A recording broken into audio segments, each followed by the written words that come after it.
Bali mag-unbox na ulit tayo itong mga Iron Man natin. Ayan, unahin na natin itong House Party Protocol na mga suit. Ito si Striker Mark 25. Unbox natin Mark 25 Striker gaya sa Iron Man 3. Ayan siya. Bali ito na, i-unbox na natin si Striker Mark 25.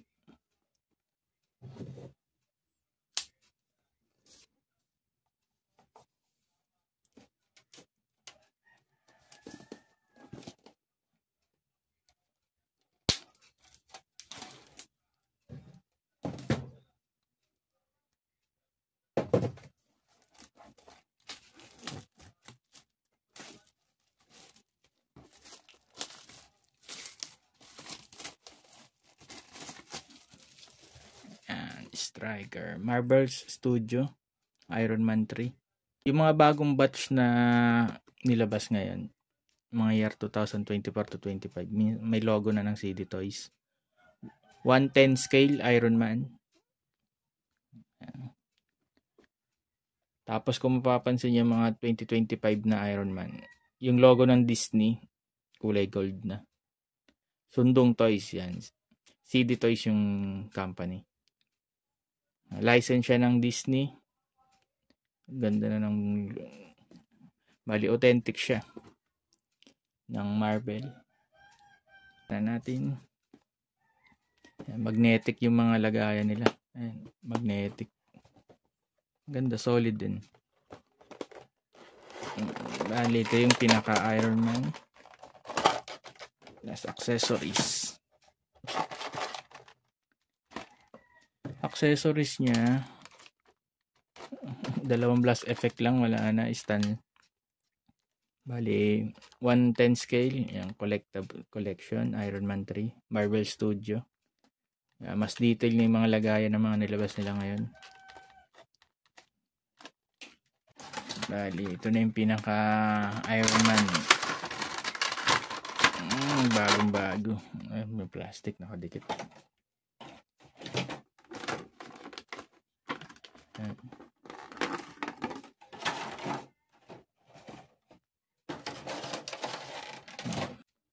Bali napansin ko sa kanya, matte finish siya. Ayan, hindi siya gaya ng ibang mga suit na glossy. Ayan, karamihan na lalo na yung mga red, glossy yung finish ng mga Iron Man suit. Bali ito parang pang construction worker. Ayan, matte finish siya. Ganda ng details. Ganda ng details niya. Pag sa actual nakita nyo, meron pa rin siyang flight unit. Ayan, nabubukas. Tapos yung kamay niya, may kamay pa rin siya. Ayan, nasa loob, hindi lang halata.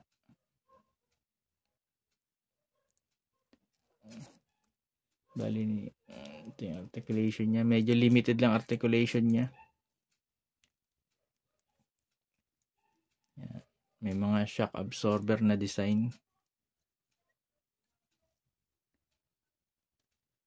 Kakaiba yung paa niya. Parang manok. Ayan, may shocks. Parang pang construction nga yung design niya. Ayan, double joint pa rin yung paa. Double jointed. Ayan, ay angat baba.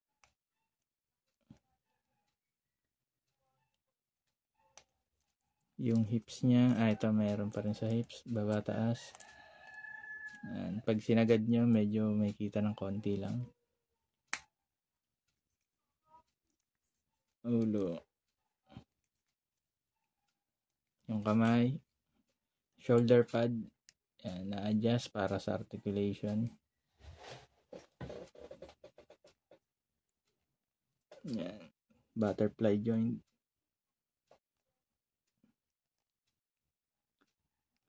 Ipapasok.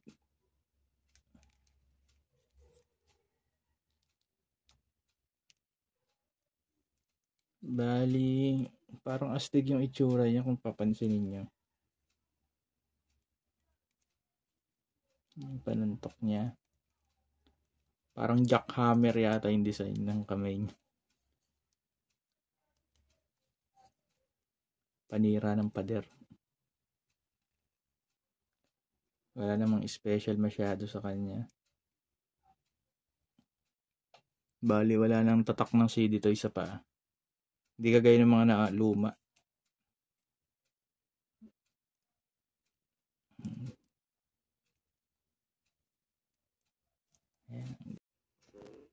Napansin ko kakaiba rin pala yung heart reactor niya. Pahaba.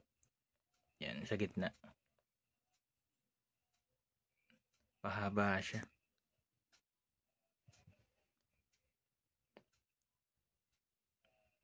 Ganda ng pagka-matte finish ng katawan niya. Kombinasyon ng dilaw saka gray saka black na matte.